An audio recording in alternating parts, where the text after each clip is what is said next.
नमस्कार, सुप्रभात, जोहार, सत श्री अकाल मेरे प्रिय भारतवासियों और मेरे चैनल के दर्शकगण प्रेमी सबको मेरा और मेरे परिवार की ओर से सप्रेम नमस्कार।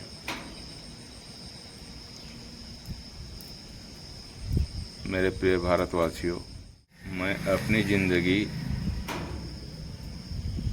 को अगर समझने का प्रयास करता हूँ तो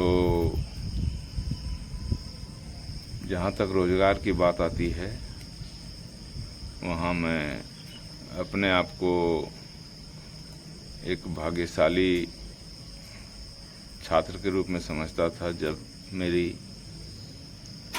अपॉइंटमेंट टाटा स्टील में एक जनरल मजदूर के हैसियत से हुई।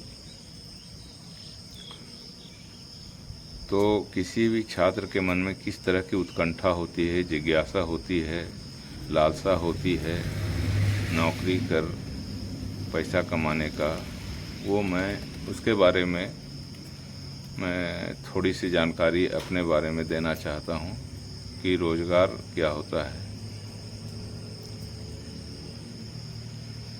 मेरे प्रेमियों, मैं शादी के बाद टाटा स्टील में 3 मई 1994 को ज्वाइन किया।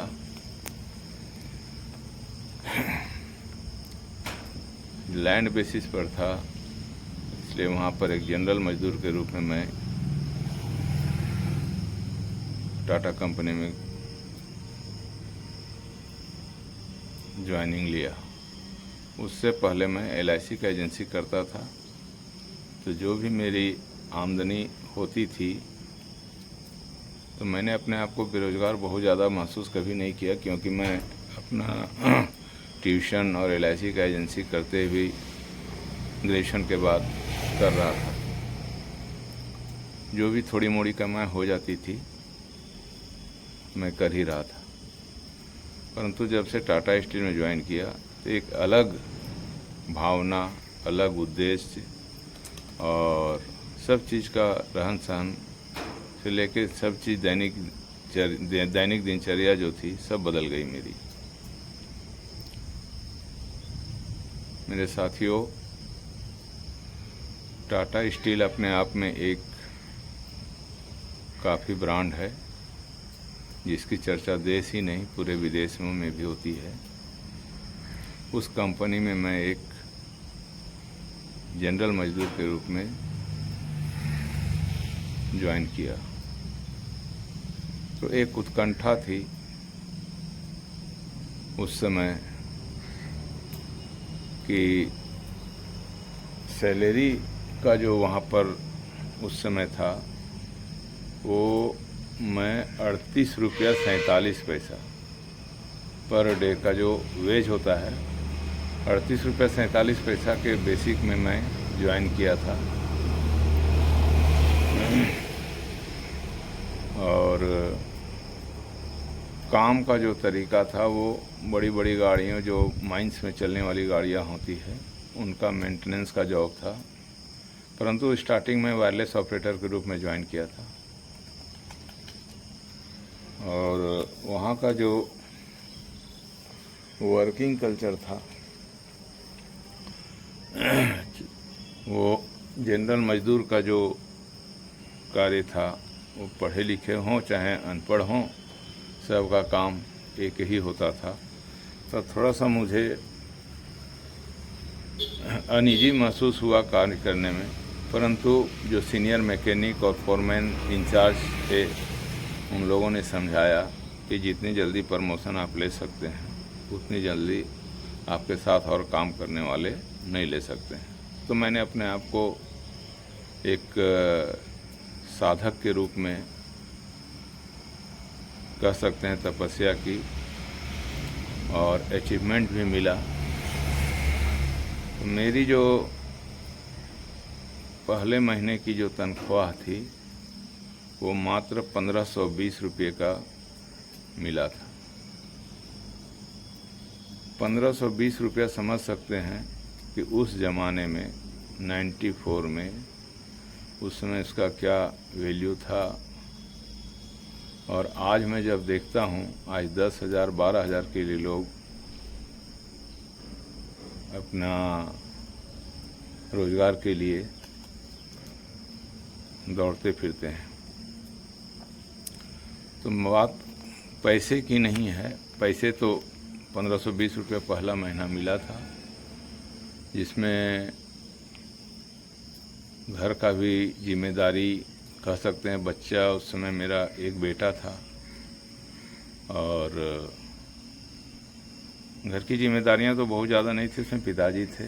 फिर भी 1520 रुपये में महीने का पहला जो ये था, मैंने अपने घर में सब पिताजी के हाथ में दे दिया। और हमारे घर का एक नियम था, जो पहली कमाई थी उसको सत्यनारायण पूजा करके घर में उसी पैसे से सत्यनारायण पूजा का खर्च किया गया और इस तरह से मेरी जीवनचर्या चल पड़ी। तो कहने का मतलब है मेरा जो टाटा स्टील में ज्वाइनिंग था वो 3 मई 94 से हुआ। और उस समय मेरी स्थिति क्या थी, मेरी उत्कंठा क्या थी। उस समय लिफाफा में पैसा मिलता था, लिफाफे में पैसे को डाल करके दिया जाता था और महीने के अंत में उसका पेमेंट किया जाता था। 30 तारीख को पेमेंट फिक्स था, 30 31 ये 2 दिन में पेमेंट हो जाता था, या 1 तारीख को। उस समय जब मैं ज्वाइन किया था अपने टाटा स्टील में, तो उस समय मेरी उम्र 28 साल की थी। मैं 28 साल का उस समय था और उस समय जो मेरी स्थिति थी वो बहुत ज़्यादा नाजुक तो नहीं, चूँकि मैं पहले भी कुछ न कुछ कमा ही रहा था, इसलिए बहुत ज़्यादा ख़राब नहीं था। लेकिन फिर भी पैसा जो अस्थाई पैसा मिलता है वो अस्थाई ही होता है।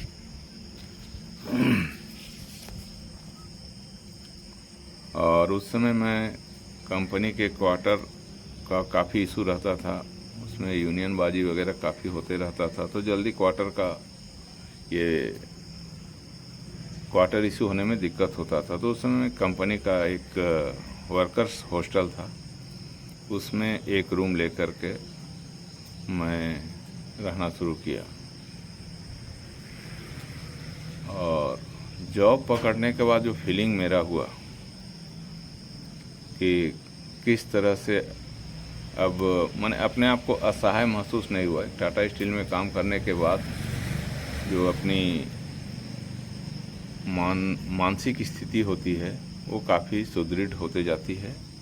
भले ही कम पैसा था, लेकिन मन में संतोष था कि अब हम जो भी तनख्वाह मिल रहा है उसके अनुसार अपने आप को हम सरवाइव करेंगे, बाल बच्चों को पढ़ाएंगे, आगे करेंगे।